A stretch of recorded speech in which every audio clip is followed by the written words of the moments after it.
Of ক্যাম্পসাস্ট। আজকের journal টকে আপনাদের সবাইকে সুস্বাগতম। আজকের জার্নাল টকে আমাদের সাথে গেস্ট হিসাবে আছেন ক্যাম শরীয়তুল্লাহ, ফর্মাল প্রেসিডেন্ট অফ ক্যাম্পসাস্ট। উনি হ্যালো, আমাদের সাথে গেস্ট হিসাবে আছেন ক্যাম Shariatullah, undergraduate student, department of ত্রিপলি। ওনার একটা পরিচয় আছে, উনি হচ্ছে ক্যামের ফর্মাল প্রেসিডেন্ট। ওকে, আচ্ছা ভাই, আপনি চাইলে শুরু করতে পারেন। আচ্ছা, মেহেরাজকে ধন্যবাদ। আমি এত কিছু না বলে মেবি গিয়ে সাস্ট স্টুডেন্ট এটা বললেই মানে ভালো হয়। আর আসলে আমি অ্যাস্ট্রোনমির সাথে ক্যামের সাথে যুক্ত ছিলাম, প্লাস এখনো আছি। অ্যাস্ট্রোনমি নিয়ে টুকিটাকি কাজ টাজ করা হয়।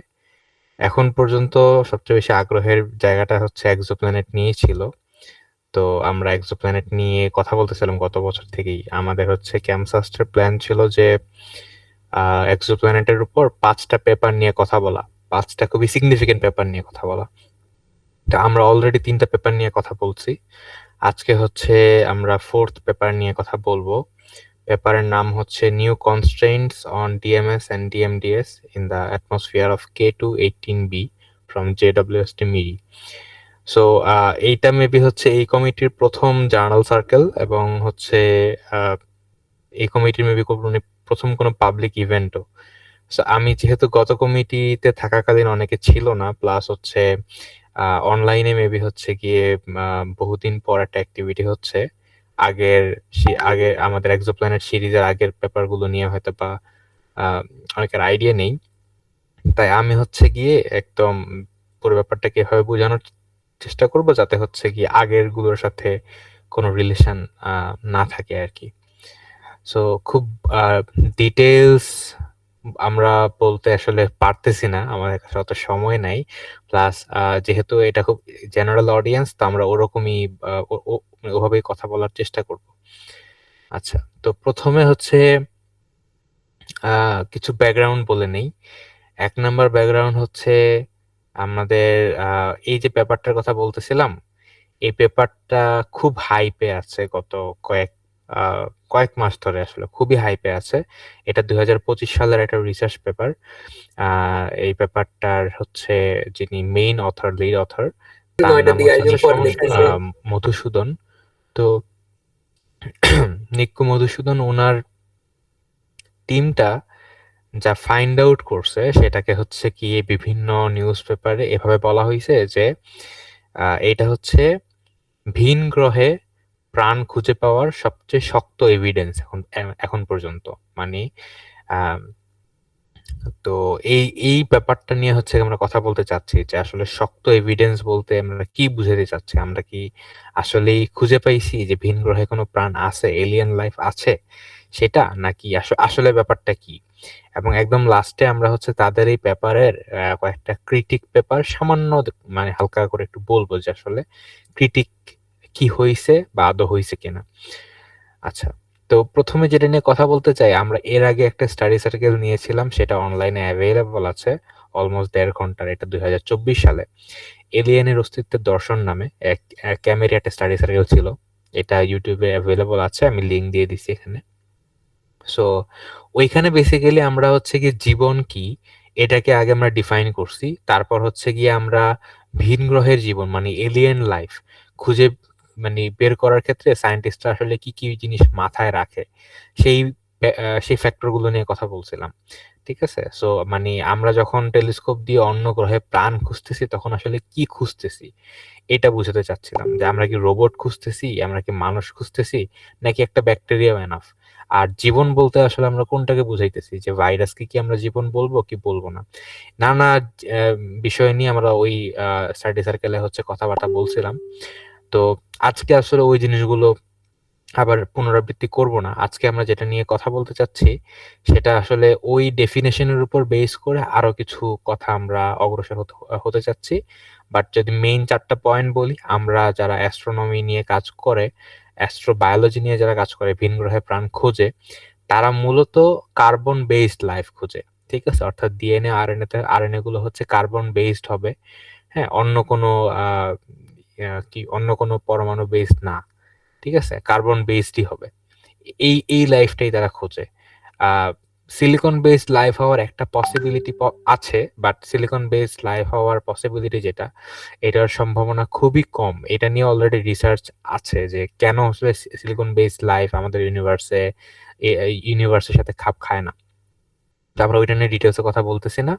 অ্যাস্ট্রোনমাররা মেইনলি কার্বন বেসড লাইফ খুঁজে, মানে কার্বন বেসড লাইফ কি কি ধরনের আহ, আহ, আহ, কি বলে এটাকে সাইন তৈরি করতে পারে, সেই সাইনগুলো তারা খোঁজার চেষ্টা করে। এটা আরো ক্লিয়ার হবে একটু পরে আমরা আসলে কি বলতে চাচ্ছি। তারপর হচ্ছে গোল্ডিলক্স জোনের প্ল্যানেটগুলো নিয়ে তারা কাজ করে। গোল্ডিলক্স জোন বলতে একটা জোন আছে যেটা আসলে স্টারের খুব কাছেও না আবার খুব দূরেও না। স্টারের খুব কাছে যদি একটা প্ল্যানেট হয় তাহলে হচ্ছে টেম্পারেচার অনেক বেশি হাই থাকবে প্ল্যানেটে, যার কারণে হচ্ছে কি সেখানে টেম্পারেচার অনেক হাই থাকলে তো সেখানে অবশ্যই আমার প্রাণীগুলো বাঁচতে পারবে না। তার থেকে বড় ব্যাপার হচ্ছে টেম্পারেচার যদি অনেক হাই থাকে তখন হচ্ছে গ্যাসের যে ভেলোসিটি সেগুলো বেড়ে যায়। তো গ্যাসের ভেলোসিটি বেড়ে গেলে গ্যাসগুলো আসলে সহজে কোনো বায়ুমণ্ডল রাখতে পারে না। হ্যাঁ, তো মানে বায়ুমণ্ডল থাকে না আর কি বেসিক্যালি। সো যদি টেম্পারেচার খুব বেশি হয়ে যায়, তো একটা জোন আছে আর কি, যে জোনের মধ্যে টেম্পারেচার খুব বেশিও না আবার খুব কমও না। খুব কম হয়ে গেলে তখন হচ্ছে গিয়ে পানি তো আর লিকুইড থাকবে না, তাই না? বা হচ্ছে গিয়ে আরো আরো অনেক কেমিক্যাল রিঅ্যাকশনের প্রবলেম হয়, যার কারণে হচ্ছে গোল্ডিলক্স জোন, এই জোনটার মধ্যে যদি প্ল্যানেটটা থাকে তখন আমরা বলি যে সেখানে হচ্ছে গিয়ে লাইফ সার্ভাইভিং পরিবেশ আছে, অর্থাৎ সেখানে প্রাণীরা বাঁচতে পারবে।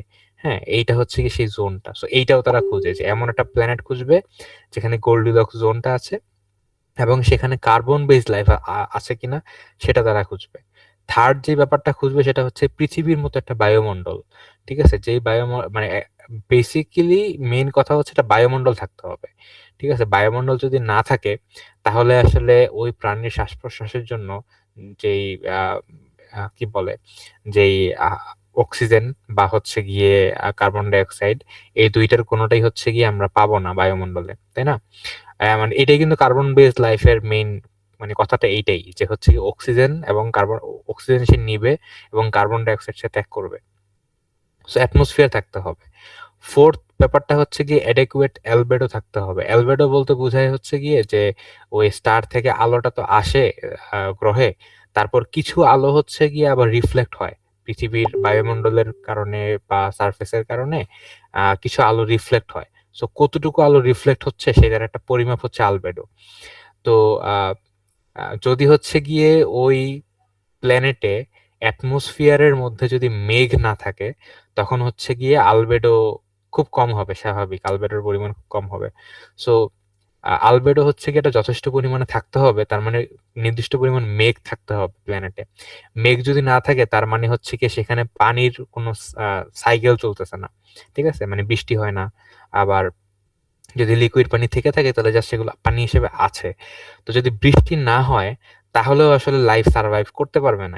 এগুলো নিয়েও খুব ডিটেলস আলোচনা আমরা আসলে ওই পাঠচক্রে বলছিলাম যে এলিয়েনের অস্তিত্ব দর্শনে এগুলো নিয়ে আলোচনা করছিলাম যে কেন হচ্ছে এই ছোটখাটো বিষয়গুলো খুব জরুরি ভূমিকা পালন করে জীবন ধারণের জন্য। সো এই চারটা মেইন পয়েন্ট হচ্ছে গিয়ে সায়েন্টিস্টরা মাথায় রেখে ভিন গ্রহে এলিয়েন খোঁজার চেষ্টা করে। তো এইটা নিয়ে প্রথমবার হচ্ছে গিয়ে মানে এর আগে, অনেক আগে হচ্ছে গিয়ে সেটি প্রজেক্ট বা কার্ল সেগান বা হচ্ছে গিয়ে এনরিকো ফার্মি ওনারা যখন কাজ করতেন এলিয়ান লাইফ নিয়ে, তখন ওনারা হচ্ছে বিভিন্ন রেডিও সিগন্যাল, বিভিন্ন কোড এগুলো পাঠানোর চেষ্টা করতেন। এগুলোর মাধ্যমে তারা ধারণা করতেন যে আমি একটা রেডিও সিগন্যাল পাঠাবো, সেখান থেকে কেউ একজন রিপ্লাই করবে। হ্যাঁ, সো আমরা হচ্ছে গিয়ে এইভাবে এলিয়েন সিভিলাইজেশন খুঁজে বের করব। বাট এইটা হচ্ছে গিয়ে একটা দিক দিয়ে একটু ঝামেলার, কারণ গত কয়েক দশক ধরে তো তারা খুঁজতেছে এলিয়েন লাইফ, বাট কাউকেই পাচ্ছে না। হ্যাঁ, তো এটা একটা সমস্যার কারণ। এমন না যে এলিয়েন লাইফ বলতে শুধুমাত্র বুদ্ধিমান প্রাণীকেই বোঝায়। এমনও হইতে পারে যে এমন একটা এলিয়েন সিভিলাইজেশন আছে যারা আসলে ব্যাকটেরিয়া। ঠিক আছে, ব্যাকটেরিয়াও কিন্তু হচ্ছে গিয়ে এলিয়েনই বলা যায়, কারণ সেগুলোর জীবন আছে। অন্য একটা গ্রহে যদি ব্যাকটেরিয়া থাকে তা মানে তাহলে সেটাকে আমরা এলিয়েন হিসেবেই চিন্তা করব। এলিয়েন মানে শুধুমাত্র ওই যে বড় বড় চোখ, সবুজ রঙের গায়ের রং, ওরকম না ব্যাপারটা। ঠিক আছে, সো ব্যাকটেরিয়াকে আমরা একটা হচ্ছে এলিয়েন লাইফ হিসেবে কল্পনা করতে পারি। এখন ব্যাকটেরিয়া তো আর আমার হচ্ছে রেডিও সিগন্যালের জবাব দিবে না, তাই না? তো এইটার জন্য ওই ধরনের প্রাণকে খুঁজে বের করার জন্য আসলে কি করা যায় সেটার জন্য 2012 এর আশেপাশে হচ্ছে গিয়ে ডক্টর সারা সিগার, এখানে যে আমরা ডান পাশে যাকে দেখতে পাচ্ছি, সারা সিগার একটা থিওরি ডেভেলপ করলেন। এই থিওরিটার মতে আমরা হচ্ছে গিয়ে আমাদের আহ, আহ, মানে তার থিওরির মেইন দুইটা পয়েন্ট হচ্ছে যে কার্বন বেসড যে মলিকিউল গুলো আছে, মিথেন, তারপর হচ্ছে গিয়া ইথেন বা হচ্ছে কার্বন ডাই অক্সাইড, এই প্রত্যেকটা জিনিসই আসলে can only be produced by life here on earth. মানে জীবিত যে প্রাণীগুলো আছে শুধুমাত্র সেগুলোই হচ্ছে এই কার্বন বেসড মলিকিউল গুলো তৈরি করে, মানে কিছু মলিকিউল তৈরি করে, কার্বন বেসড কিছু মলিকিউল তৈরি করে। ঠিক আছে, তো যেমন এরকম একটা বায়োসিগনেচার, এটাকে বলা হয় বায়োসিগনেচার, যেগুলো, আচ্ছা এই লাইনটাকে আমি আবার একটু প্যারাফ্রেজ করি। কার্বন বেসড কিছু মলিকিউল আছে, ঠিক আছে, কার্বন বেসড অনেক মলিকিউলই হয় তাই না, মিথেন, কার্বন ডাই অক্সাইড, তারপর হচ্ছে গিয়ে ইথেন, আরো অনেক কিছুই হয়। এর মধ্যে কিছু মলিকিউল আছে যেগুলো শুধুমাত্র জীবিত প্রাণীরাই হচ্ছে প্রডিউস করতে পারে। ঠিক আছে, তো এই ধরনের মলিকিউল যেগুলো শুধুমাত্র জীবিত প্রাণীরাই তৈরি করতে পারে সেগুলোকে বলা হয় বায়োসিগনেচার। তো সারা সিগারের যে পেপারটা ছিল সেখানে তিনি এরকম অনেকগুলো বায়োসিগনেচার খুঁজে বের করছেন এবং বর্তমানে বায়োসিগনেচারের পরিমাণ মেবি 10,000-ও ক্রস করছে। মানে অনেক এরকম মলিকিউল আছে যেগুলো শুধুমাত্র কার্বন বেস লাইফ হচ্ছে যারা আছে তারাই শুধুমাত্র প্রডিউস করতে পারে। সারা সিগারের থিওরিটা হচ্ছে যে আমি যদি অন্য গ্রহের অ্যাটমসফিয়ারটাকে হচ্ছে গিয়ে ইনভেস্টিগেট করতে পারি এবং যদি পরিমাপ করতে পারি যে ওই গ্রহে কতটুকু পরিমাণ ওই মলিকিউলগুলো আছে, তাহলে আসলে আমি বলতে পারবো যে ওই গ্রহে আদৌ প্রাণ আছে কিনা। সাপোজ একটা মানে এখানে একটা বায়োসিগনেচারের নাম আমরা বলবো, সেটার নাম হচ্ছে ডাইমিথাইল সালফাইড, ডিএমএস। তো এই ডাইমিথাইল সালফাইড যেটা আছে, এই ডাইমিথাইল সালফাইডটা হচ্ছে একটা বায়োসিগনেচার, কারণ এটা হচ্ছে গিয়ে পৃথিবীতে শুধুমাত্র এক ধরনের ফাইটোপ্লাঙ্কটন তৈরি করতে পারে। ঠিক আছে, তো সারা সিগারের যে থিওরি, সেই থিওরি মতে যদি আমাদের অ্যাটমসফিয়ারে এই কার্বন বেস যে মলিকিউলগুলো আছে সেগুলো আসলে কনস্ট্যান্ট থাকে না, থাকার কথা না, কিন্তু এখানে জীবিত প্রাণী আছে এবং তারা সেই কার্বন বেসড বায়োসিগনেচার গুলো বারবার তৈরি করতেছে বলেই একটা নির্দিষ্ট পরিমাণ একটা কনস্ট্যান্ট অবস্থা বজায় থাকতেছে। ঠিক আছে, যদি এখানে কোনো লাইফ না থাকতো তাহলে এই বায়োসিগনেচার যেগুলো এখন আছে সেগুলোর পার্সেন্টেজ খুবই লো হইতো। ঠিক আছে, তো আমরা যদি অন্যান্য গ্রহের দিকে তাকাই এবং অন্যান্য গ্রহে যদি এই মেজারমেন্টটা করি যে ওইখানে আসলে কত পার্সেন্ট এই বায়োসিগনেচার গুলো আছে, এবং যদি দেখি যে না ওইখানে একটা স্বাভাবিকের থেকে একটু বেশি পরিমাণে আছে, তখন আমরা বুঝবো যে ওইখানে কোনো না কোনো এলিয়েন লাইফ আছে যেটা ওই মলিকুল গুলোকে প্রডিউস করতেছে অবশ্যই। ঠিক আছে, তো এইভাবে হচ্ছে গিয়ে সারা সিগারের যে বায়োসিগনেচারের থিওরি, সেখান থেকে আমরা ধারণা করার চেষ্টা করি যে আসলে ওই গ্রহে প্রাণ আছে কি নাই। তো এইটা হচ্ছে গিয়ে মোটামুটি সারা সিগারের কথা। আচ্ছা, আমার কথা কি বেশি টাফ হয়ে যাচ্ছে, বা কোনো সাজেশনস এখানে, বা কিছু কোনো প্রশ্ন থাকলেও করতে পারো।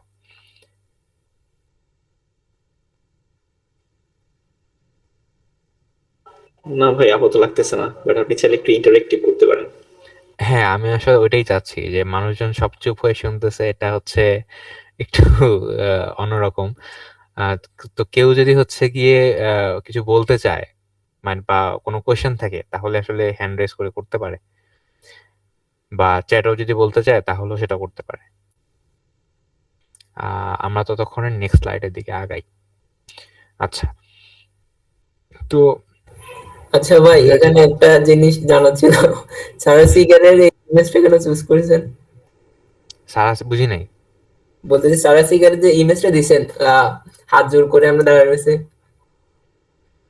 হাত জোর করে দাঁড়া রয়েছে? হ্যাঁ, ও, এটা সারা। আমি জানি না যে হাত জোর করে দাঁড়ায় ছিল।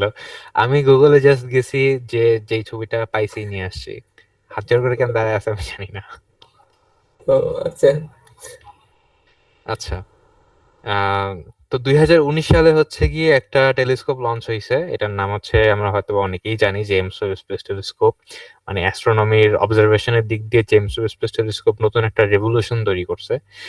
বাট আমাদের আসলে আলোচনাটা জেমস ওয়েব স্পেস টেলিস্কোপের দিকে ফোকাস না রেখে আরেকটু স্পেসিফিক করি। সেটা হচ্ছে জেমস ওয়েব স্পেস টেলিস্কোপের ভিতরে কিছু খুবই সফিস্টিকেটেড যন্ত্র আছে। একটার নাম হচ্ছে গিয়ে নিরিস বা নিয়ার ইনফ্রারেড ইমেজ এন্ড স্লিটলেস স্পেকট্রোগ্রাফ, আর একটার নাম হচ্ছে নিরস্পেক। নিরস্পেক হচ্ছে গিয়ে নিয়ার ইনফ্রারেড স্পেকট্রোগ্রাফ, আর একটার নাম হচ্ছে মিরি বা মিড ইনফ্রারেড ইনস্ট্রুমেন্ট। তো নিরিস এবং নিরস্পেক এই দুইটাই হচ্ছে মানে স্পেকট্রোগ্রাফের ব্যাপারে হয়তো বা মানুষজন জানে না, তো আমি স্পেকট্রোগ্রাফের ব্যাপারে হালকা করে একটু কথা বলে নিই। ঠিক আছে, স্পেকট্রোগ্রাফ হচ্ছে বেসিক্যালি প্রিজমের মতো কাজ করে। প্রিজম কি করে? আলোকে বিভিন্ন বর্ণালীতে ভাগ করে, তাই না? তো আমরা হচ্ছে গিয়ে যদি একটা সূর্যকে বা একটা স্টারের আলোকে একটা প্রিজমের মধ্যে দিয়ে পাস করি, তখন এরকম বেগুনি, নীল, আসমানি, সবুজ, হলুদ, কমলা, লাল এরকম একটা কন্টিনিউয়াস বর্ণালী বা কন্টিনিউয়াস স্পেকট্রাম তৈরি হয়, এটা আমরা জানি। এখন যদি এরকম হয় যে ওই স্টারের আলোটা আমাদের কাছে আসার আগে কোনো একটা ক্লাউড অফ গ্যাসের মধ্যে দিয়ে পাস করে আসছে, তখন কি হবে? এই আলোর যেটা আসতেছে ট্রাভেলিং যে লাইটটা আছে, সেই লাইটের তো অবশ্যই একটা এনার্জি আছে, তাই না? তো সেই এনার্জিটা করবে কি, ক্লাউড অফ গ্যাসের মধ্যে যখন যাবে, তখন সে এই ক্লাউড অফ গ্যাসকে কিছু পরিমাণ হচ্ছে গিয়ে উত্তেজিত করবে, হ্যাঁ, মানে এক্সাইট করবে। তো কিছু এই গ্যাসটাকে যদি কিছু পরিমাণ এক্সাইট করে, তখন আমরা জানি কি যে একটা একটা আহ, পরমাণুতে যদি আমি একটু এনার্জি দেই, তখন সেখান থেকে একটা ইলেকট্রন হায়ার লেভেলে জাম্প করে। কিছুক্ষণ পর যখন এনার্জিটা আবার চলে যায়, তখন সে আবার লোয়ার লেভেলে জাম্প করে। লোয়ার লেভেলে জাম্প করলে তখন একটা আলোর কণা বা একটা এই যে ওই যে রিডবার্গের ইকুয়েশন আমরা পড়ছিলাম না, ওই হিসেবে হচ্ছে গিয়ে একটা লাইট হচ্ছে এখান থেকে বের হয়। ঠিক আছে, সো বেসিক কথাটা হচ্ছে এইটা, যে আমি যদি হচ্ছে গিয়ে একটা স্টারের লাইটকে একটা ক্লাউড অফ গ্যাসের মধ্যে পাঠাই, তখন সেই ক্লাউড অফ গ্যাসের যেই মলিকিউলগুলো বা অ্যাটমগুলো আছে সেগুলো এক্সাইটেড হয়। এক্সাইটেড হইলে সেইটার যদি আমরা বর্ণালী নেই, তখন আমরা এরকম কিছু বর্ণালী পাবো যে পুরোটা কালো, কিন্তু মাঝে মাঝে কিছু কিছু ওয়েভ লেংথের ওখানে সামান্য সামান্য এরকম একটা ব্রাইট একটা পট্টি আমরা পাই। ঠিক আছে, এখন এটাকে বলা হয় একটা এমিশন স্পেকট্রাম। ঠিক আছে, এই যে এখান থেকে লাইটটা এমিট করার কারণে আমরা পাচ্ছি, এটাকে এমিশন স্পেকট্রাম বলে। আর যদি আমরা এই কন্টিনিউয়াস স্পেকট্রামটা থেকে এমিশন স্পেকট্রামটাকে বাদ দেই, তখন আমরা যেটা পাই সেটাকে আমরা বলি অ্যাবজর্পশন স্পেকট্রাম। ঠিক আছে, তো মজার ব্যাপার হচ্ছে যে এই ক্লাউড অফ গ্যাসটা আসলে কি দিয়ে তৈরি, সেটা আমরা বুঝতে পারি হচ্ছে এই এমিশন স্পেকট্রাম বা অ্যাবজর্পশন স্পেকট্রাম দেখে। ঠিক আছে, মানে এটা যদি হাইড্রোজেন হয়, তাহলে ঠিক কোন কোন ওয়েভলেংথে এরকম দাগ পাওয়া যাবে, সেটা হচ্ছে মানে হাতে কলমে ক্যালকুলেট করে বের করা যায়। হাইড্রোজেন হইলে একটা নির্দিষ্ট তরঙ্গ দৈর্ঘ্যে হবে, হিলিয়াম হইলে আরেকটা তরঙ্গ দৈর্ঘ্য হবে, নিয়ন হইলে আরেকটাতে, সোডিয়াম হইলে আরেকটাতে। ঠিক আছে, প্রত্যেকটার জন্য ডিফারেন্ট ডিফারেন্ট আছে। যেমন এখানে সোডিয়ামের জন্য আমরা দেখতে পাচ্ছি যে সোডিয়ামের জন্য অ্যাবজর্পশন স্পেকট্রাম এরকম হবে। এটা পুরো মহাবিশ্বের যত সোডিয়াম আছে, সব সোডিয়ামের অ্যাবজর্পশন স্পেকট্রাম দেখতে এরকমই হবে। নাইট্রোজেনের জন্য এরকম হবে, হাইড্রোজেনের জন্য এরকম হবে, মানে এটা অলওয়েজ এরকম হবে। তো কাউকে যদি হচ্ছে গিয়ে এনে এরকম একটা স্পেকট্রা ধরায় দেওয়া হয়, এবং সেই স্পেকট্রার মধ্যে যদি আমি আমি যদি দেখি যে এই জায়গাতে এবং তার থেকে ঠিক এতটুকু দূরে এই জায়গাতে, তার থেকে ঠিক এতটুকু দূরে আরেকটা এই জায়গাতে, এই চারটা কালো দাগ ঠিক এই ওয়েভলেংথেই আছে, তখন আমি বলবো যে এই আলোটা তো আসলে হাইড্রোজেন গ্যাস পার করে আসছে। ঠিক আছে, তো এভাবে আমি একদম শিওরলি বলতে পারবো যে ওই স্টারের আলোটা আসলে কোন কোন গ্যাস পার করে আসতেছে। ঠিক আছে, তো এইটাকে আমরা হচ্ছে কি এই কারণে এই স্পেকট্রাকে আসলে মলিকিউলের সিগনেচার বলে, কারণ স্পেকট্রা দেখেই বলে ফেলা যায় যে সে আসলে কোন কোন মলিকিউল পার করে আসছে। ঠিক আছে, এবং এভাবেই কিন্তু আমরা জানি যে যে সূর্য আসলে কি দিয়ে তৈরি, এটা যে হাইড্রোজেন এবং হিলিয়াম দিয়ে তৈরি। কারণ আমরা দেখতে পাই যে সূর্যের স্পেকট্রা নিলে সেখানে কালো কালো এরকম দাগ পাওয়া যায়, হাইড্রোজেনের জন্য দাগ পাওয়া যায়, হিলিয়ামের জন্য এই তরঙ্গ দৈর্ঘ্যে এই দাগগুলো পাওয়া যায়। এভাবে আমরা শিওর হই। ঠিক আছে, তো নিরিস, নিরস্পেক, মিরি এই সবগুলোই হচ্ছে প্রিজমের মতো কাজ করে এবং আলোকে এভাবে বর্ণালীতে ভাগ করে এবং খুবই সূক্ষ্ম মানে ইয়েতে ভাগ করে, যার কারণে আমরা ওই ব্ল্যাক লাইনগুলো খুব ক্লিয়ারলি দেখতে পাই। ঠিক আছে? তো আহ, এই সবগুলো আবার সব তরঙ্গদৈর্ঘ্যে ভাগ করতে পারে না। যেমন এখানে কিন্তু আমরা যেই উদাহরণটা দেখতেছি এটা কিন্তু ভিজিবল রেঞ্জে, তাই না? এটা কিন্তু ভিজিবল রেঞ্জে, কিন্তু এগুলো কাজ করে হচ্ছে সবগুলো নিয়ার ইনফ্রারেড রেঞ্জে। ঠিক আছে? মানে ইনফ্রারেডের নিয়ার যে পার্টটা আছে সেই ইনফ্রারেড বা হচ্ছে এটার বাংলায় কি বলে, অবলোহিত, অবলোহিত বলে মনে হয়, অবলোহিত আলোতে কাজ করে। ঠিক আছে? তো এর মধ্যে আবার ইয়া আছে, একটা রেঞ্জ আছে। নিরিসের রেঞ্জ হচ্ছে 0.6 থেকে 5 মাইক্রোমিটার। তারপর নিরস্পেকের এটা হচ্ছে গিয়ে 0.6 থেকে 5.3 মাইক্রোমিটার। আর মিরির হচ্ছে 4.9 থেকে 28.8 মাইক্রোমিটার। তো এই তিনটা হচ্ছে গিয়ে আমার এটাগুলোর রেঞ্জ। কেন বলতেছি একটু পরেই বোঝা যাবে। হাইশিয়ান ওয়ার্ল্ডস নামে একটা ওয়ার্ল্ড আছে। ঠিক আছে? এটা একটা এক্সোপ্ল্যানেটের টাইপ। বাই দ্য ওয়ে, এক্সোপ্ল্যানেটটাকে মেবি ডিফাইনই করিনি আমি। এক্সোপ্ল্যানেট হচ্ছে আমাদের পৃথিবীর বাইরে অন্য আরেকটা প্ল্যানেট যেটা অন্য আরেকটা স্টারকে অরবিট করে। ঠিক আছে? তো মানে তো এরকম এক্সোপ্ল্যানেটের একটা টাইপ হচ্ছে হাইশিয়ান ওয়ার্ল্ডস, এবং হাইশিয়ান ওয়ার্ল্ড আসলে খুবই রিসেন্ট আলোচনার বিষয়বস্তু। কারণ হাইশিয়ান ওয়ার্ল্ডস এর ব্যাপারে বিজ্ঞানীরা যে ধারণা করেন সেটা হচ্ছে গিয়ে ইট ইজ হাইলি প্রবাবল যে যদি কোনো লাইফ মহাবিশ্বের কোনো জায়গায় থেকে থাকে তখন মানে প্রবাবিলিটি খুবই বেশি যে সেটা হাইশিয়ান ওয়ার্ল্ডেই থাকবে। সো হাইশিয়ান ওয়ার্ল্ডসটা কি? হাইশিয়ান ওয়ার্ল্ডসটা হচ্ছে হাইড্রোজেন এবং অক্সিজেন আছে এরকম একটা প্ল্যানেট, রিচ ইন হাইড্রোজেন, এবং সেখানে লিকুইড ওয়াটারও আছে। মানে পুরো আহ, মানে সারফেসে, ওই ওই গ্রহের পুরো সারফেসেই বিভিন্ন জায়গাতে পানির, লিকুইড পানির ওশেন আছে। এটা একটা জায়গা। আর একটা ব্যাপার হচ্ছে যে রিচ ইন হাইড্রোজেন। আহ হ্যাঁ, রৌনক ভাই প্রশ্ন করছেন। আচ্ছা, এই থিওরি গুলোর সাথে ড্রেকের যে ইকুয়েশনটা আছে তার ডিফারেন্সটা কেমন আর কি? না, ড্রেকের ইকুয়েশন তো ডিফারেন্ট জিনিস। ড্রেকের ইকুয়েশন বেসিক্যালি বলে হচ্ছে স্ট্যাটিস্টিক্যাল একটা একটা এস্টিমেশন দেয় যে আমাদের গ্যালাক্সিতে কয়টা এলিয়েন সিভিলাইজেশন থাকতে পারবে এবং ইন্টেলিজেন্ট সিভিলাইজেশন থাকতে পারবে। এখন ড্রেকের মেইন যে ইকুয়েশন সেইটা আসলে আমরা যেই ধরনের এলিয়েন লাইফ নিয়ে কথা বলতেছি সেইটাকে সে হচ্ছে কাউন্ট করে না। ড্রেকের ইকুয়েশন কাউন্ট করে হচ্ছে ইন্টেলিজেন্ট সিভিলাইজেশন। আর ইন্টেলিজেন্ট সিভিলাইজেশনের ডেফিনেশন হচ্ছে যে সে রেডিও সিগন্যাল রিসিভ করতে পারবে এবং আমাদের কাছে ট্রান্সমিট করতে পারবে। এটাকে বলা হয় ইন্টেলিজেন্ট সিভিলাইজেশনের ডেফিনেশন, যেটা নিয়ে আমরা ওই আগের সাথে কথা বলছি। তো সেখানে ড্রেকের ইকুয়েশন ওইটা কাউন্ট করে। আর সারা সিগারের যেটা, এইটা নিয়ে ড্রেকের ইকুয়েশন একটা মডিফাইড ভার্সন আছে। সেটা পাবলিশ করছে হচ্ছে গিয়ে সারা সিগার এবং নীল ডিগ্রেস টাইসনেরও একটা পেপার আছে এটা নিয়ে। তো তারা কাজ করছে হচ্ছে যে যদি ইন্টেলিজেন্ট এলিয়েন সিভিলাইজেশন না হয়, যদি ব্যাকটেরিয়া ভাইরাস হয়, তাহলে সেইটার প্রবাবিলিটি কেমন?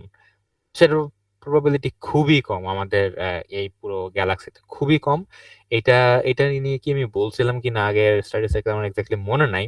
তবে এইটা নিয়ে হচ্ছে বাংলায়, আচ্ছা বাংলায় কি আছে আমি জানি না, বাট আমার কাছে মনে হচ্ছে যে আপনি যদি একটু ধৈর্য নিয়ে সারা সিগারের কাজগুলো পড়েন আর নীল ডিগ্রিস টাইসনের কিছু কাজ আছে এগুলো নিয়ে, ড্রেক ইকুয়েশন টাইপেরই একটা ইকুয়েশন তারা ডিরাইভ করছিল মডিফাইড ভার্সন। ওইটা একটু ঘাটাঘাটি করলে তাহলে হচ্ছে আরো বেটার আইডিয়া পাবেন। ঠিক আছে? বাট এইটার সাথে হচ্ছে কি ড্রেকের মেইন ইকুয়েশনের সম্পর্ক খুব একটা নাই। আচ্ছা, তো হাইশিয়ান ওয়ার্ল্ডস এইটা খুব রিসেন্ট একটা মানে টপিক কথাবার্তা বলার, এবং এটা মেবি 2018 সালের পর পপুলারাইজ হয়েছে।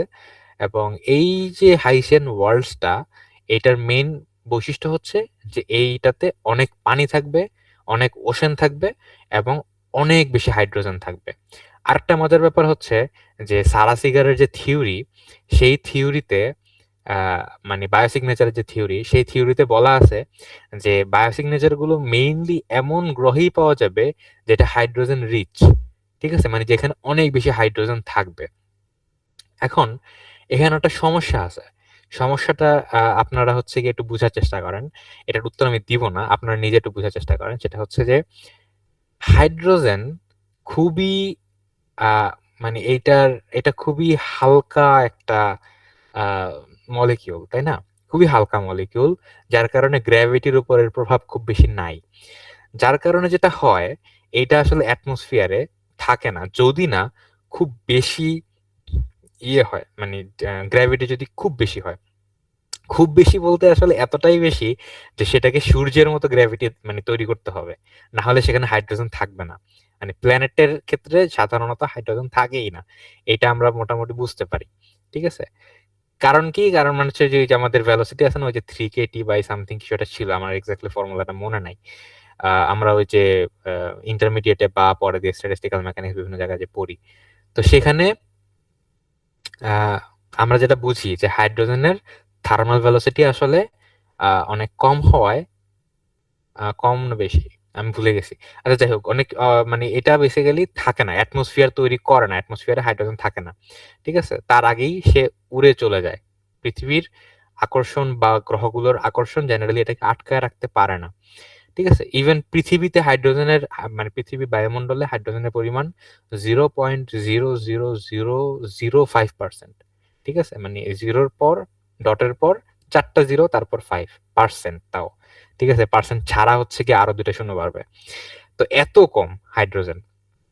এবং ধারণা করা হয় যে পৃথিবী যখন তৈরি হচ্ছিল তখন হচ্ছে হাইড্রোজেন কিছুটা ছিল, বাট তারপরে এটা খুব ফাস্ট পৃথিবী থেকে হচ্ছে গিয়ে বের হয়ে চলে গেছে। হ্যাঁ, এটাকে গ্রেট অক্সিডেশন ইভেন্ট বলে। এটা গ্রেট অক্সিডেশন ইভেন্ট মেবি আরেকটু পরে আসছে, বাট এই মানে এটার কাছাকাছি টাইম এগুলো ঘটছে। এখন প্রশ্ন হইছে যে তাইলে হাইসিয়ান ওয়ার্ল্ডস নিয়ে কাজ করতেছি কেন, যদি হচ্ছে গিয়ে হাইড্রোজেন এর বায়ুমণ্ডলে নাই থাকে, গ্র্যাভিটির ফলে যদি আটকাইতেই না পারে, তাহলে আমরা হাইসিয়ান ওয়ার্ল্ডস নিয়ে কেন কাজ করতেছি? ঠিক আছে, এর উত্তর হচ্ছে হাইসিয়ান ওয়ার্ল্ডস এক্সিস্ট করে, এবং হাইসিয়ান ওয়ার্ল্ডস এর ক্ষেত্রে হাইড্রোজেনকে ট্র্যাপ করার জন্য কিছু নির্দিষ্ট মেকানিজম আছে, কিছু কেমিক্যাল মেকানিজম আছে। যদি সেগুলো ওয়ার্কআউট করে তাহলে হাইড্রোজেন ট্র্যাপ হইতে পারে বায়ুমণ্ডলের মধ্যে, এগুলির কিছু মেকানিজম আছে। তো এইটা নিয়ে আমি এখানে একটা লিঙ্ক দিয়ে দিছি, যদিও এটা ঘাটাঘাটি করলে আরেকটু বেটার বুঝতে পারবেন যে আসলে হাইসিয়ান ওয়ার্ল্ড গুলো কিভাবে কাজ করে। বাট মেইন কথা হচ্ছে হাইসিয়ান ওয়ার্ল্ডসে হাইড্রোজেন খুব বেশি থাকবে এবং অনেক বেশি ওশেনস থাকবে, এবং এখন পর্যন্ত অনেক হাইসিয়ান ওয়ার্ল্ডস খুঁজে বের করার দাবি করা হয়েছে। হ্যাঁ রণক ভাই। আমরা তো জানি যে গ্যাস জায়ান্ট যেগুলো আছে সেগুলো তো মেইনলি হাইড্রোজেনটাই বেশি থাকে, তো সেটাকে কি হ্যাঁ, ধরা হবে নাকি? না না না না না, হাইসিয়ান ওয়ার্ল্ডস এর আরেকটা ব্যাপার আছে, সেটা হচ্ছে যে হাইসিয়ান ওয়ার্ল্ড সাইজে অত বেশি বড় হইতে পারবে না। অত বেশি বড় হইলে যেটা হবে, মানে আমাদের হাইটের একটা ব্যাপার আছে। ঠিক আছে, আমি একটু জিনিস বুঝাই। সেটা হচ্ছে আমাদের যে হাইট, সেই হাইটটা খুবই ফাইন টিউনড হাইট। ঠিক আছে, আমরা যদি আরো অনেক বেশি বড় হইতাম সাইজে, লম্বা যদি অনেক বেশি বড় হইতাম, তাহলে আমাদের ব্রেইন পর্যন্ত কিন্তু রক্ত পৌঁছাইতো না। ঠিক আছে, আমরা ক্যাপিলারি অ্যাকশন তো পড়ছি, তাই না?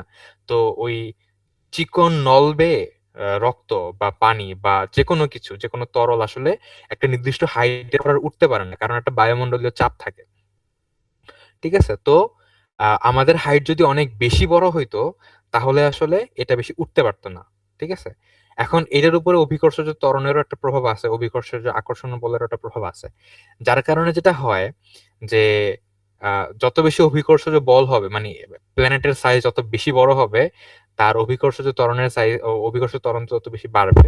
তো সেক্ষেত্রে আমার এটা কিন্তু আরো বেশি তত ছোট সাইজের হয়ে যাবে, মানে আমাদের পৃথিবীতে রক্ত যেই পর্যন্ত উপর উঠতে পারবে, ঠিক আছে, ওই গ্রহগুলোতে কিন্তু রক্ত এত উপর উঠতে পারবে না, আরো খুব কম, মানে খুবই অল্প একটু উপর উঠতে পারবে, যেটা আসলে আমরা ওই বলতে পারতেছি না যে মানুষ বা এই ধরনের কিছু হইতে পারবে। আরো ব্যাপার হচ্ছে যে গ্যাস জায়ান্ট গুলোতে আসলে যেই গুলো থাকে, কি বলে, মলিকিউল গুলো থাকে, সেগুলো আসলে প্রাণ ধারণের জন্য উপযোগী না। আমি যদি এখন ভিনাসে যাই, তাহলে ভিনাসের যেই এলিমেন্ট গুলো আছে সেগুলো খুবই টক্সিকেটিং। ঠিক আছে, তো ওইখানে আসলে আমি শ্বাস প্রশ্বাস নিতে পারবো না। সবচেয়ে বড় ব্যাপার হচ্ছে গ্যাসিয়াস জায়ান্ট গুলোতে সাধারণত ওশেন থাকে না। ঠিক আছে, তো ওশেন যদি না থাকে, পানি যদি না থাকে, এবং সেখানে যদি হচ্ছে গিয়ে একটা ওয়াটার সাইকেল তৈরি না হয়, তাহলে আসলে সেখানে লাইফ সার্ভাইভ করবে না। তো এই কারণে হচ্ছে কি আমরা ওগুলো নিয়ে কাজ করতেছি না। হাইসিয়ান ওয়ার্ল্ডের সাইজ আসলে জায়ান্ট সাইজের না। হাইসিয়ান ওয়ার্ল্ডের সাইজ হচ্ছে কি আমাদের পৃথিবীর মতো। এটা খুব ছোট সাইজেরও না, আবার খুব বড় সাইজেরও না, এটা মাঝামাঝি একটা জায়গাতে আছে। ঠিক আছে, তো এই কারণে হাইসিয়ান ওয়ার্ডসটাকে হচ্ছে আমরা আমরা চুজ করতেছি ওই বৃহস্পতি বা এই ধরনের গ্রহের জন্য আমরা মানে চয়েস করতেছি না। এই কারণে আমি বলতেছিলাম যে হাইড্রোজেনটাকে আসলে ট্র্যাপ করার মাধ্যমে হচ্ছে কি হাইড্রোজেনটা আসে, এটা অভিকর্ষ ত্বরণের কারণে এটা আটকায় না। আর জুপিটারও কি হচ্ছে গিয়ে ইয়ে বেশি নাকি? আমার তো দেখি তো percentage of hydrogen in Jupiter. আচ্ছা, আমার স্ক্রিন কি, এই স্ক্রিন কি দেখা যাচ্ছে যেটা সার্চ করতেছি? দেখা যাচ্ছে না। আচ্ছা, সমস্যা নেই। আচ্ছা, যাই হোক, ওইটা আমাদের মেইন ফ্যাক্টর না। আমাদের মেইন ফ্যাক্টরটা হচ্ছে হাইসিয়ান ওয়ার্ল্ডস এর কথাটা, ঠিক আছে? সো হাইসিয়ান ওয়ার্ল্ড আসলে পৃথিবীর মতোই সাইজের, এটার অ্যাটমসফিয়ারটা লাইট, পৃথিবীর মতোই, খুব ডেন্স না। আবার এটা হচ্ছে গিয়ে মানে খুব ডেন্স যদি অ্যাটমসফিয়ার হয়ে যায় তাহলে তো সারা বছরই ঝড় তুফান লেগে থাকবে বৃহস্পতিতে যেরকম হয়, ঠিক আছে? আবার সাইজে আসলে খুব বড় না খুব ছোটও না, ঠিক আছে, মোটামুটি ইয়ে। তো K218b নামে একটা প্ল্যানেট আছে। এই প্ল্যানেটটা করছে কি, এই প্ল্যানেটটা একটা হাইসিয়ান ক্যান্ডিডেট, মানে এটা নিয়ে 2018 সালে মেবি ফার্স্ট কাজ শুরু হয়েছিল, এবং তখন থেকে এটাকে ধারণা করা হয়েছিল যে এটা একটা হাইসিয়ান ওয়ার্ল্ড।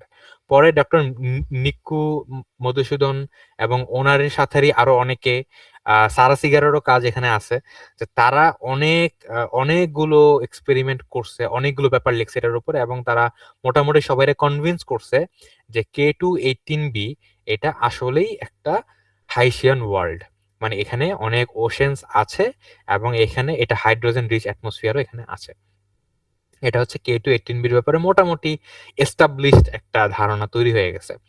তো আহ, 24-এ মেবি 24-এ হচ্ছে গিয়ে ডক্টর নিকো মধুসূদন এর টিম একটা রিসার্চ করছিল, এবং তারা রিসার্চ করে দেখা গেছে যে K218b-র অ্যাটমসফিয়ারের মধ্যে তারা ডাইমিথাইল সালফাইড খুঁজে পাইছে। ডাইমিথাইল সালফাইড কি? এটা হচ্ছে ওই যে বায়োসিগনেচার, ওটা তারা খুঁজে পাইছে K218b-র অ্যাটমসফিয়ারে। কিভাবে খুঁজে পাইছে? বেসিক্যালি প্ল্যানেটটা তো একটা স্টারকে অরবিট করে, তাই না? তো স্টারের লাইট তো চারদিকে ছড়ায় যায়। তো কিছু লাইট অবশ্যই সেই সেই প্ল্যানেটের অ্যাটমসফিয়ারের মধ্যে দিয়েও পাস করে চলে আসবে, তাই না? কিছু মানে কিছু লাইট তো পাস করবে অবশ্যই। তো যেই লাইটগুলো ওই স্টার থেকে বের হয়ে প্ল্যানেটের অ্যাটমসফিয়ারের ভিতর দিয়ে পাস হয়ে আমাদের পৃথিবী পর্যন্ত, আমাদের টেলিস্কোপ পর্যন্ত পৌঁছাচ্ছে, সেই লাইটগুলোকে আমরা অ্যানালাইসিস করছি। সেই লাইটগুলোকে ওই যে বললাম না যে জেমস ওয়েব স্পেস টেলিস্কোপের নিরিস, নিরস্পেক, মিরি, এগুলোর মধ্যে দিয়ে পাস করানো হয়েছে সেই লাইটগুলোকে। পাস মানে পাস করে স্প্লিটে মানে ভাগ করে দিছে, বর্ণালী তৈরি হয়েছে, তারপর সেই বর্ণালীটাকে অ্যানালাইসিস করা হইতেছে, ঠিক আছে? যেমন এইটা হচ্ছে গিয়ে ওই স্টারের, এটাকে লাইট কার্ভ, ঠিক আছে? মানে এখানে যখন প্ল্যানেটটা যখন স্টারের সামনে ছিল না তখন স্টারের ব্রাইটনেসটাকে আমরা দেখছি যে মোটামুটি কনস্ট্যান্ট, কিন্তু যখন প্ল্যানেটটা স্টারের সামনে চলে আসলো তখন মানে স্টারের লাইটটা তো সে সামান্য ব্লক করে দিবে, তাই না? স্টার তার সামনে দিয়ে প্ল্যানেটটা যাওয়ার কারণে প্ল্যানেটটা স্টারের লাইটকে সামান্য ব্লক করে দিল। ব্লক করে দিলে এই যে ফ্লাক্সটা, প্ল্যানেটের স্টারের সাইজ মানে ব্রাইটনেসটা হঠাৎ করে আমরা দেখলাম যে কমে গেছে। যতক্ষণ পর্যন্ত প্ল্যানেটটা স্টারের সামনে ছিল ততক্ষণ পর্যন্ত ওই স্টারের ব্রাইটনেসটা কমই ছিল। যখন আবার সে অরবিট করে পিছনের দিকে চলে গেছে প্ল্যানেটটা, তখন আবার স্টারের ব্রাইটনেস নর্মালে চলে আসছে, ঠিক আছে? এটাকে লাইট কার্ভ বলে। তো এই টাইমটাতে যখন হচ্ছে গিয়ে প্ল্যানেটটা স্টারের সামনে ছিল, এই টাইমটাতে হচ্ছে ওই স্টারের যতটুকুই লাইট আসতেছে সেই লাইটটাকে ক্যাপচার করা হয়েছে। ক্যাপচার করে নিরস্পেক, নিরি এগুলোর মধ্যে দিয়ে পাঠানো হয়েছে। পাঠায়ে আমরা একটা বর্ণালী পাইছি, এটা হচ্ছে সেই বর্ণালী। এটাকে একটা ট্রান্সমিশন স্পেকট্রাম বলে, ঠিক আছে? আমরা কিন্তু একটু আগে কি দেখছি? একটু আগে আমরা দুইটা জিনিস দেখছি, একটা হচ্ছে অ্যাবজর্পশন স্পেকট্রাম, একটা হচ্ছে এমিশন স্পেকট্রাম। আমরা জেনারেলি এমিশন স্পেকট্রামটা নিয়ে কাজ করি কারণ এখানে পিক গুলো ভালো দেখা যায়। সো এমিশন স্পেকট্রামটা আছে না, না উল্টা বলছি, অ্যাবজর্পশন স্পেকট্রাম যেটা আছে, ট্রান্সমিশন স্পেকট্রাম হচ্ছে অ্যাবজর্পশন স্পেকট্রামের একটা বিশেষ টাইপ। কি ধরনের টাইপ? অ্যাবজর্পশন স্পেকট্রাম তো হচ্ছে গিয়ে লাইটটা যে কোনো গ্যাসের মধ্যে দিয়ে আসলে সেটাকে আমরা একটা অ্যাবজর্পশন স্পেকট্রাম বলি, তাই না? আর যদি এরকম হয় যে আমরা হচ্ছে যে লাইটটা আসতেছে সেটা হচ্ছে গিয়ে ওই প্ল্যানেটের অ্যাটমসফিয়ারের মধ্যে দিয়ে আসতেছে। তখন আমরা যে স্পেকট্রামটা পাই সেই স্পেকট্রামটাকে আমরা হচ্ছে ট্রান্সমিশন স্পেকট্রাম বলি। ঠিক আছে? তো ট্রান্সমিশন স্পেকট্রাম হচ্ছে একটা specific type of absorption spectrum যেটা প্ল্যানেটের অ্যাটমসফিয়ারের ভিতর দিয়ে আসে। তো আনলে আমরা দেখতে পাই যে এখানে এই এক্স অ্যাক্সিস বরাবর হচ্ছে বেসিক্যালি ট্রানজিট ডেপথ, বা আরো সহজ ভাষায় যদি বলি এটা আসলে বেসিক্যালি ইন্টেন্সিটি বোঝায়। ঠিক আছে? তো এক্স আর Y axis, sorry, X axis বরাবর হচ্ছে ওয়েভলেংথ। ঠিক আছে? কারণ বর্ণালীর তো এই সাইড বরাবর ওয়েভলেংথই থাকে। সো এটা আসলে বর্ণালী, জাস্ট এখানে কালার গুলো না দিয়ে ইন্টেন্সিটি গুলো হচ্ছে দেওয়া হয়েছে। ঠিক আছে? তো আমরা দেখতে পাচ্ছি যে এই জায়গাতে কিছু পিক আছে, এই জায়গাতে কিছু পিক আছে। আচ্ছা, তো এইটা হচ্ছে গিয়ে আসলে মডেল একটা স্পেকট্রাম। ঠিক আছে? মানে আইডিয়াল কেসে কি হওয়া উচিত? আইডিয়াল কেসে আমরা দেখতে পাই যদি প্ল্যানেটের অ্যাটমসফিয়ারে মিথেন থাকে তাহলে এই যে এখানে অরেঞ্জ কার্ভটা, এই অরেঞ্জ কার্ভটা ফলো করার কথা। যদি কার্বন ডাই অক্সাইড থাকে তাহলে এই যে এখানে হালকা পিঙ্ক টাইপের যে কার্ভটা আছে এটা ফলো করার কথা। যদি ডাইমিথাইল সালফাইড থাকে তাহলে এই হচ্ছে গিয়ে আসমানি কালারের যে কার্ভটা এটা ফলো করার কথা। ডাইমিথাইল ডাইসালফাইড থাকলে এই নীল, যে গাঢ় নীলটা হচ্ছে ফলো করার কথা। আর সবগুলোকে কম্বাইন করলে ব্ল্যাক কালারের এই কার্ভটা হয়। মানে এটা হচ্ছে অ্যাকচুয়ালে কি মানে কোন এলিমেন্টের জন্য কি ধরনের স্পেকট্রাম হওয়ার কথা সেটা এখানে বলছে। ঠিক আছে? তো আহ, এইখানে যে পেপারটা আছে না, এটা কিন্তু হচ্ছে 2024 সালের পেপারটা না, এটা 2025 সালের পেপার। একই মানে একই ব্যাপারে ডক্টর নিক্কু মধুসূদন সেকেন্ড একটা পেপার লিখছে। মানে এটা হচ্ছে সেকেন্ড পেপারটা, এটা কিন্তু ফার্স্ট পেপারটা না। ফার্স্ট পেপারটা তারা সেম কাজটাই করছে, যে তারা ডিএমএস খুঁজে পাইছে K2-18b অ্যাটমসফিয়ারে, বাট তারা মিরি ইনস্ট্রুমেন্ট ইউজ না করে ইউজ করছিল হচ্ছে আহ, আমাদের যে নিরিস ইনস্ট্রুমেন্ট আছে এবং নিরিস্পেক ইনস্ট্রুমেন্ট আছে ওইটা। ঠিক আছে? তো ওইটা ওইখানেও তারা যখন ডিএমএস পাইছে ওইটা নিয়েও বিজ্ঞানীরা অনেক ক্রিটিসিজম করছে, যে তারা বলছে যে আসলে এটা ডিএমএস না, কারণ নিরিস এবং নিরস্পেক, এই যে নিরিস এবং নিরস্পেক, এরা যেই ওয়েভলেংথে কাজ করে এই ওয়েভলেংথে ডাইমিথাইল সালফাইডের যে পিকটা সেটা খুবই ফেইন্ট ছিল। তাই তারা বলতেছিল যে এত ফেইন্ট সিগন্যাল দিয়ে তুমি এত শিওর হয়ে কিছু কিভাবে বলতেছো, এটা বলা পসিবল না। কিন্তু ডিএমএস এর যেই সিগন্যালটা সেটা হচ্ছে খুবই স্ট্রং একটা পিক দেখানোর কথা, হচ্ছে কি মেবি 6 মানে মাইক্রোমিটারের কাছাকাছি। তো ওইটা দেখতে পারবে মিরি ইনস্ট্রুমেন্ট, কারণ 6 মাইক্রোমিটার তো তার রেঞ্জের মধ্যে, ওটা তো নিরিস বা নিরিস্পেকের রেঞ্জের মধ্যে না। তাই 2025 সালে হচ্ছে গিয়ে 2025 সালে এসে doctor Nikku Madhusudan মিরি data use করছে। মিরি ডেটা ইউজ করে তারা হচ্ছে গিয়ে দেখানো ট্রাই করছে যে ডিএমএস আদৌ আছে কিনা 6 মাইক্রোমিটার আশেপাশে। 6ই তো আমার এক্স্যাক্টলি মনে নাই, 6 থেকে হ্যাঁ এরকমই হবে। সো এই জায়গাতে তারা হচ্ছে গিয়ে ডিএমএস খুঁজে পাওয়ার দাবি করছে। ঠিক আছে? ডক্টর নিক্কু মধুসূদন এবং তার দল এই ব্যাপারেও দাবি করছে যে আমরা মিরি দিয়েও দেখছি এবং মিরি দিয়ে আমরা দেখতে পাইছি যে এই জায়গাতে এই অ্যাটমসফিয়ারে ডাইমিথাইল সালফাইডই শুধুমাত্র আছে এরকমটা না, এখানে ডাইমিথাইল ডাইসালফাইডও আছে। এই দুইটাই বায়োসিগনেচার, অর্থাৎ তারা এখানে আরো শিওর হওয়ার দাবি করছে। ঠিক আছে? তো এখানে তারা এটাও দাবি করছে যে তারা যেই এই দাবিটা করতেছে এটাকে 3 সিগমা সিগনিফিকেন্স, মানে সিগনিফিকেন্স আছে এটাতে। 3 সিগমা বলতে আসলে তাদের কনফিডেন্ট লেভেল বোঝায়। আমরা যখন অ্যাস্ট্রোনমি নিয়ে কাজ করি স্ট্যাটিস্টিক্যাল অ্যানালাইসিস করি, তো স্ট্যাটিস্টিক্যাল ডেটার উপর যখন কাজ করি আসলে কোনো কিছুই আমরা 100% মানে কনফিডেন্স নিয়ে বলতে পারি না। তো আমরা একটা লিমিট বলে দিই যে আমার এটা হচ্ছে 3 সিগমা কনফিডেন্স, 5 সিগমা কনফিডেন্স বা 4 সিগমা কনফিডেন্স। এই প্রত্যেকটাই হচ্ছে আসলে এক একটা প্রবাবিলিটি বোঝায়, যে আমি যে বলছি আমি যে এই জিনিসটা হচ্ছে গিয়ে ডাইমিথাইল সালফাইড, এটা হচ্ছে গিয়ে 1 কোটি বারে একবার চান্স আছে যে এই আমি এটা ভুল বলছি বা এটা ভুল হইতে পারে, 1 কোটি বারে একবার। তো এটা তো খুবই লো ইয়ে না, মানে ভুল হওয়ার সম্ভাবনা খুবই কম না। তো এগুলোরে হচ্ছে গিয়ে 5 সিগমা বলে, বা মানে ওইটার আশেপাশে। তো এটা হচ্ছে গিয়ে 5 সিগমা বলতে বোঝায় খুবই স্ট্রং, আর 3 সিগমা বলতে বোঝায় মডারেট, 1 সিগমা বলতে বোঝায় খুবই দুর্বল। ঠিক আছে? মানে কনফিডেন্স খুব বেশি নাই। তো এইভাবে হচ্ছে ব্যাপারটা কাজ করে। তো তারা কি করছে, তারা হচ্ছে গিয়ে এই একই ওই যে ডেটাটা তারা নিছে, আলোটাকে নিছে, মিরের মধ্যে দিয়ে পাস করছে, বর্ণালী তৈরি হয়েছে। এই যে বর্ণালীটাকে তারা দুইটা সফটওয়্যার পাইপলাইন ইউজ করছে। একটার নাম হচ্ছে গিয়ে জেএক্সও রেস, ঠিক আছে, এই পাইপলাইনটা ইউজ করছে, আর একটা হচ্ছে জেক্সো পাইপ। এই দুইটা পাইপলাইন ইউজ করছে। দুইটা পাইপলাইন ইউজ করার রিজন হচ্ছে একটা যদি কোনো কারণে ভুল টুল কিছু দেখায়, ভুল কোনো উত্তর টুত্তর বের হয়ে যায়, মানে ফ্লাকচুয়েট করতে পারে বা অন্য যে কোনো কারণে ইনস্টেবিলিটি থাকতে পারে, তখন অন্যটার সাথে মিলবে না। না মিললে বুঝবো যে এরা আসলে যেহেতু কাছাকাছি রেজাল্ট দিচ্ছে না, কোনো জায়গায় সমস্যা আছে, ঠিক আছে। তো তারা দুইটা পাইপলাইন ইউজ করছে, পাইপলাইন ইউজ করে দেখাইছে যে দুইটাই মোটামুটি সেম রেজাল্টই দিচ্ছে। তার মানে তারা যে পাইপলাইন ইউজ করতেছে দুইটা পাইপলাইন ঠিক আছে, ঠিক আছে। তো তারা মানে ফার্স্টে এই প্ল্যানেট গুলোর বিভিন্ন প্যারামিটার বের করছে, যেমন mid transit time. Mid transit time বলতে বোঝায় যে তারা অবজারভেশন যখন করতেছিল একদম প্রথম লাইট কার্ভের যে ডিপটা সেটা কোন টাইমে হয়েছে, এটাকে বলা হয় হচ্ছে কি mid transit time.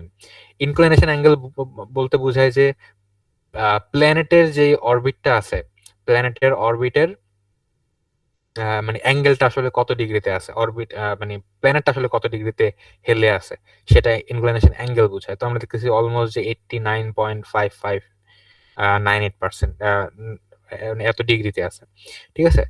Normalise semi major Axis মানে সে আসলে তার স্টার থেকে কতটুকু দূরে আছে, কত গুণ দূরে আছে, মানে সেটা এখানে বোঝাচ্ছে। তো বেশ দূরে আছে, 80, তার স্টার রেডিয়াসের তুলনায় সে 80 গুণ দূরে আছে।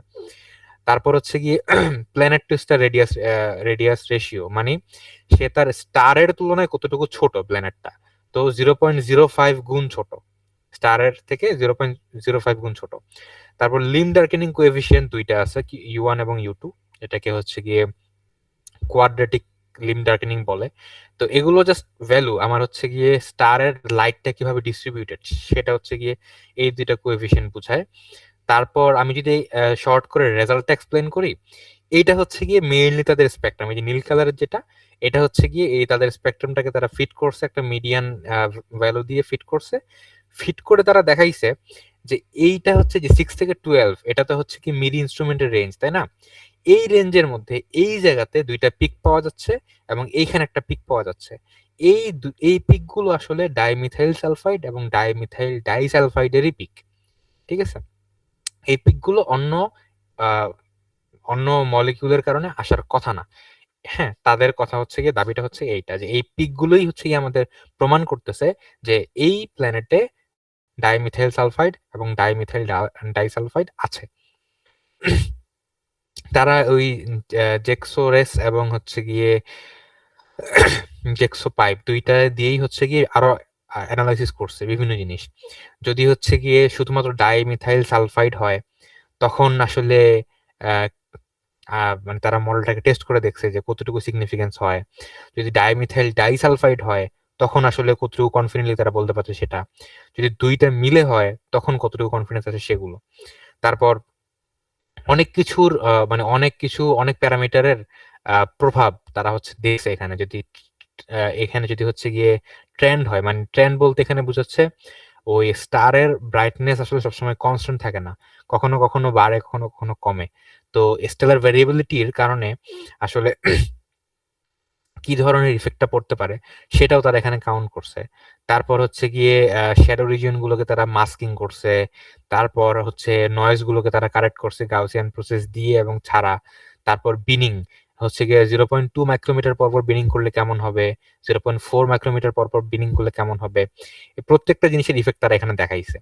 এবং তারা দেখাইছে যে যদি আমার ডাইমিথাইল সালফাইড এবং ডাইমিথাইল ডাইসালফাইড হয়, হ্যাঁ, তাহলে আমরা খুবই স্ট্রং একটা যে 3.4 সিগমার খুবই স্ট্রং একটা কনফিডেন্স লেভেল পাচ্ছি। অ্যাভারেজে সবগুলোর অ্যাভারেজে কিন্তু 3 এর কাছাকাছি। তো মানে মোটামুটি ডাইমিথাইল সালফাইড এবং ডাইমিথাইল ডাইসালফাইড আছে, এটা মোটামুটি তারা হচ্ছে শিওর হয়েছে এখান থেকে 3 সিগমা কনফিডেন্স দিয়ে যে এই গ্রহে অবশ্যই ডাইমিথাইল সালফাইড এবং ডাইমিথাইল ডাইসালফাইড আছে। অর্থাৎ এই গ্রহে কোনো না কোনো এমন কোনো এলিয়েন লাইফ আছে যেটা এই ডাইমিথাইল সালফাইড এবং ডাইমিথাইল ডাইসালফাইড তৈরি করতেছে। এমনি তো হওয়ার কথা না। এটা হচ্ছে গিয়ে তাদের কথা, লজিক। এবং একদম লাস্টের কথাটা হচ্ছে এটা যে তারা এই মডেলগুলোকে হচ্ছে গিয়ে আরো এটারে হচ্ছে মাল্টিনেস্ট বলে। তো মাল্টিনেস্ট রান করছে, রান করে তারা দেখছে যে যদি ডাইমিথাইল ডাইসালফাইড এবং ডাইমিথাইল সালফাইড দুইটা মিলে হয় এবং এখানে তারা হচ্ছে কার্বন ডাইঅক্সাইড এবং মিথেন এগুলোকে কাউন্ট করছে, এই নীল যেটা এটাতে কাউন্ট করে, মানে মিথেন এবং কার্বন ডাইঅক্সাইড কাউন্ট করার রিজনটা হচ্ছে যে হাইসিয়ান প্ল্যানেটে এই দুইটাই থাকে, এই কারণে এইগুলোকে কাউন্ট করছে। কাউন্ট করে তারা দেখাইছে যে মোটামুটি একটা গাউসিয়ান কার্ভের মতো নেচার আসে। বাট এটাকে আরো ভালোভাবে আমরা এক্সপ্লেন করতে পারি, মানে আরো ভালো গাউসিয়ান কার্ভ আসবে যদি হচ্ছে আমি ডাইমিথাইল ডাইসালফাইড ইউজ করি অথবা শুধুমাত্র ডাইমিথাইল সালফাইড ইউজ করি। ঠিক আছে, এইটা উপরে এটা হচ্ছে গিয়ে জ্যাক্সোরেস আর নিচেটা হচ্ছে জ্যাক্সো পাইপ। এইটা হচ্ছে মানে বেসিক্যালি বুঝাচ্ছে যে আমি যে অ্যানালাইসিসটা করছি, আমি যে বললাম যে ডাইমিথাইল সালফাইড আছে বা ডাইমিথাইল ডাইসালফাইড আছে, এটা কোনোভাবে ফলস পজিটিভ দেখাচ্ছে কিনা, মানে অ্যাকচুয়ালি না, অ্যাকচুয়ালি ডিএমএস না বা অ্যাকচুয়ালি ডিএমডিএস না, বাট কোনো কারণে এটা দেখায় ফেলতেছে কিনা, এরকম এরকম মানে হচ্ছে কিনা, কোনো ইনস্ট্রুমেন্টের নয়েজ এরকম কোনো সমস্যা হচ্ছে কিনা। তো তারা এই গ্রাফগুলো দেখে, যেহেতু এগুলো মানে অনেকটাই গাউসিয়ান শেপে, তো এই গ্রাফগুলো দেখে তারা মোটামুটি শিওর হয়েছে যে কোনোটাই সিস্টেমেটিক নয়েজ না, মানে ইনস্ট্রুমেন্টের কারণে কোনো নয়েজ ঢুকে আমরা মানে এরকম হয়ে গেছে এরকমটা না। তো তাদের রেজাল্ট মোটামুটি এতটুকুই, এগুলো দিয়ে তারা মোটামুটি শিওর হয়েছে যে আমাদের এটাতে শিওরলি হচ্ছে আছে আমাদের ডাইমিথাইল সালফাইড এবং ডাইমিথাইল ডাইসালফাইড। কার কোনো প্রশ্ন না থাকলে আমরা ক্রিটিকে যাই এবার। তো এখন পর্যন্ত আসলে আমি 4টা পেপার পড়ছি এটার ক্রিটিকের উপরে। একটা হচ্ছে challenges in the detection of gases in exoplanet atmosphere, এটা হচ্ছে ন্যাচারাল অ্যাস্ট্রোনমিতে পাবলিশ হয়েছে গত বছর। একটার নাম হচ্ছে insufficient evidence for DMS and DMDS in the atmosphere of K2-18b। আরেকটা হচ্ছে a comprehensive reanalysis of K2-18b's JWST NIRIS plus NIRSPEC transmission spectrum. আরেকটা হচ্ছে K2-18b does not meet the standards of evidence for life. Okay, so খুবই short করে বলি, first যে পেপারটা nature অ্যাস্ট্রোনমির, এইটার ব্যাপারটা হচ্ছে যে তারা যে মডেল ফিটিংটা করছে এই মডেলটা আসলে ঠিকঠাকভাবে ফিট হয় নাই। তো তারা ডিটেইলস আলোচনা করছে যে কোন জায়গাতে আসলে ডক্টর নিক্কু মধুসূদনের মডেল ফিটিং এ ভুল ছিল, এখানে ডিটেইলস আছে। ইনসাফিসিয়েন্ট এভিডেন্স যেটা, এটার মধ্যে হচ্ছে গিয়ে তারা বলছে যে ডিএমডিএস এবং ডিএমএস এর যে স্ট্যাটিস্টিক্যাল এভিডেন্সের কথাটা হচ্ছে ডক্টর নিক্কু মধুসূদন আনছেন, এইটা এনাফ না, মানে 3 সিগমা সিগনিফিকেন্স এটা এত বিশাল দাবি করার জন্য এনাফ না, এটা একটা ব্যাপার। প্লাস তারা এটাও বলছেন যে মিরির ক্ষেত্রে আমরা যে ডেটাটাকে নিছি সেটাকে তারা আবার হচ্ছে গিয়ে স্ট্যাটিস্টিক্যাল অ্যানালাইসিস করে সেটা সিগনিফিকেন্স বের করছে, বের করে দেখাইছে যে স্ট্যাটিস্টিক্যাল সিগনিফিকেন্সটা অ্যাকচুয়ালি 3ও না, এটা আরো কম। ঠিক আছে, স্ট্যাটিস্টিক্যাল অ্যানালাইসিসেও ডক্টর নিক্কু মধুসূদনের যে টিমটা ছিল তাদের ভুল ছিল, এটা হচ্ছে গিয়ে তারা এখানে আনসার।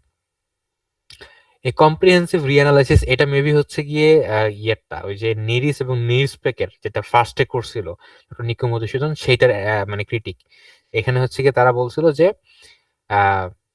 ডক্টর নিক্কু মধুসূদন যে বলতেছে যে ডিএমএস এবং ডিএমডিএস আছে, আসলে নাই, বরং ডিএমএস এর যে পিকটা সেটা আসলে মিথেনের কারণে আসছে, এখানে মিথেন হচ্ছে গিয়ে ভালো মানে পিক হিসেবে আসতেছে, এটা ডিএমএস এর পিক না। ঠিক আছে, এটা হচ্ছে কি তাদের কথা ছিল। আর does not meet the standards, এখানে তারা মানে যেটা বলছে সেটা বলছে যে এখানে মিরির যে বিনিং করছে বিনিংটা ঠিকঠাক হয় নাই এবং তারা একটা প্রেফার্ড বিনিং করছে এবং সে প্রেফার্ড বিনিং করে দেখাইছে যে ডাইমিথাইল সালফাইড যেটার এভিডেন্সের কথা বলা হইতেছে এটা শুধু ডাইমিথাইল সালফাইড না, এটা হচ্ছে গিয়ে মিথেন অর প্রবাবলি এটা হচ্ছে গিয়ে ইথাইন নাকি C2H4 যেটা ইথাইন মেবি। সো এই দুইটার ব্যাপারে হচ্ছে তারা কথাবার্তা বলছে। সো এখন পর্যন্ত সায়েন্টিফিক কমিউনিটিতে এটা নিয়ে যথেষ্ট সন্দেহ আছে যে ডক্টর নিক্কু মধুসূদনদের টিম যে কাজটা করছেন K2-18b তে অ্যাকচুয়ালি কি আছে সেটা আমরা জানি না, বাট ডক্টর নিক্কু মধুসূদন যেটা ঘোষণা করছেন যে তারা এটাকে আবার রিঅ্যানালাইজ করবে আরো সফিস্টিকেটেড ইনস্ট্রুমেন্ট দিয়ে, এবং সেখানে তারা দেখাবে যে এখানে আসলে আদৌ এই তারা যে দাবিটা করছে সেটা সঠিক কি ভুল, তারা আবার রিঅ্যানালাইসিস করবে এটাকে। সো মোটামুটি এই ছিল হচ্ছে আজকের জার্নাল সার্কেলের আলাপ। কারো কোনো লাস্ট প্রশ্ন থাকলে করতে পারেন। জার্নাল সার্কেল মেবি বোরিং হয়ে যায়, কারণ আমরা আসলে ওই খুব ডিটেলসে মেথোডোলজি গুলো বুঝিতে পারি না, তো কারণ স্ট্যাটিস্টিক্যাল অনেক আলোচনা আসলে এখানে জানা থাকা লাগে। সো ওইটা আমরা গেস করতেছি আমাদের ম্যাক্সিমাম অডিয়েন্সেরই নাই, যেহেতু স্কুল কলেজের আসলে অনেকেই এখানে থাকে আসে। বাট স্টাডি সার্কেল গুলোতে জয়েন করতে পারেন আপনারা, যদি হচ্ছে গিয়ে ওই বেসিক গুলো শিখতে চান। স্টাডি সার্কেল গুলোতে আসলে আরো ডিটেলসে আরো জেনারেল আইডিয়া গুলো নিয়ে কথা বলা হয়। আর এক্সোপ্ল্যানেটের একটা পেপার আছে, ওইটা শেষ করলে আমাদের এক্সোপ্ল্যানেটের সিরিজটা শেষ হয়ে যাবে। মেহরাজ, যদি হচ্ছে তুই মানে এখন পার্টটা নেস আর কি, যে কারো কোনো প্রশ্ন থাকলে নিতে পারোস। আচ্ছা, হ্যালো, কারো কি কোনো প্রশ্ন বা কোনো জিজ্ঞাসা আছে আপনারা চাইলে আমাদের জানাতে পারেন, বা ফার্দার কোনো কোশ্চেন থাকলে আপনারা চাইলে আমাদের ফেসবুক পেজে জানাতে পারেন আর কি। আচ্ছা, আমাদের আজকে টেস্ট ডিসিশনটা একটু খারাপ হয়েছে আর কি। ফার্স্ট রোজা ছিল তো আমরা অনেকেই বুঝি নাই। আচ্ছা, একজন প্রশ্ন করছে বিনিং কি? বিনিং বলতে না, বিনিং বলতে আসলে বুঝাচ্ছে যে, এই যে আমি দেখাচ্ছি, বিনিং বলতে বুঝাচ্ছে এই যে ডেটাগুলো নিছে না, এখানে কিন্তু আরো অনেক ডেটা আছে, ঠিক আছে? এই প্রত্যেকটাতে কিন্তু অনেক ডেটা আছে। যেমন এখানে 6 থেকে 7 এর মধ্যে হয়তো বা তারা কয়েকশো ডেটা পয়েন্ট নিছে, ঠিক আছে? কয়েকশো ডেটা পয়েন্ট আছে। এখন সবগুলো পয়েন্ট তো তারা হচ্ছে কি অ্যানালাইসিস করবে না। 100টা পয়েন্ট যদি এখানেই থাকে, পুরোটা মিলে তো হচ্ছে কয়েক হাজার মানে পয়েন্ট হয়ে যাবে। কম্পিউটারে এটা দিলে কম্পিউটার কাজ করতে গিয়ে প্যারা খায় যাবে, এত পয়েন্ট একসাথে প্রসেসিং করা বারবার, সেটা তো তার জন্য হ্যাসেল। এই কারণে করা হয় কি, 100টা পয়েন্ট না নিয়ে তারা এটাকে অ্যাভারেজ করে, প্রতি 10 ঘর পর পর একটা একটা পয়েন্ট নেয়, বা প্রতি 15 ঘর পর পর একটা পয়েন্ট নেয়। আচ্ছা, আমি একটু আসতেছি, 5 মিনিট সময় দিতে হবে আমাকে। আর কারো কোনো প্রশ্ন আছে? আচ্ছা, আচ্ছা, ভাই বল।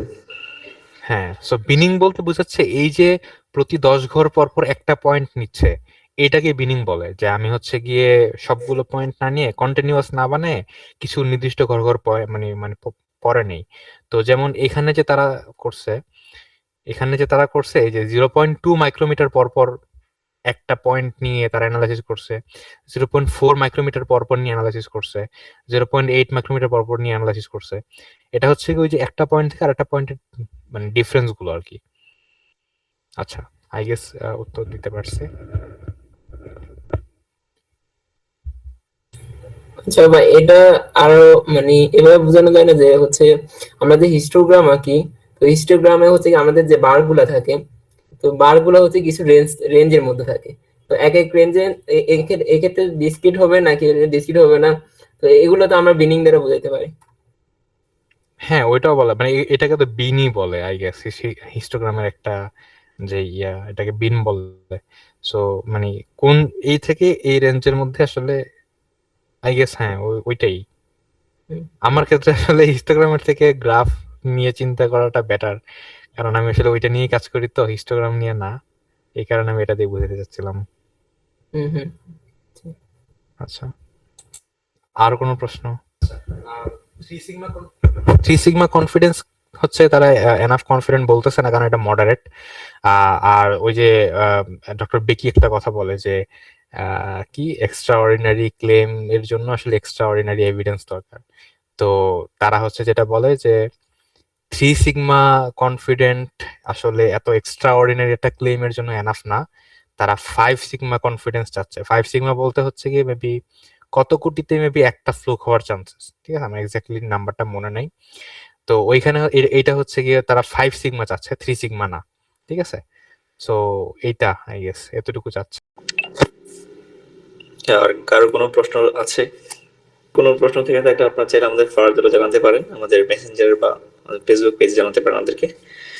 আর কোনো প্রশ্ন না থাকলে আজকের জার্নাল টক সেশনটি আমরা এখানে শেষ করতেছি। সবাইকে ধন্যবাদ থাকার জন্য।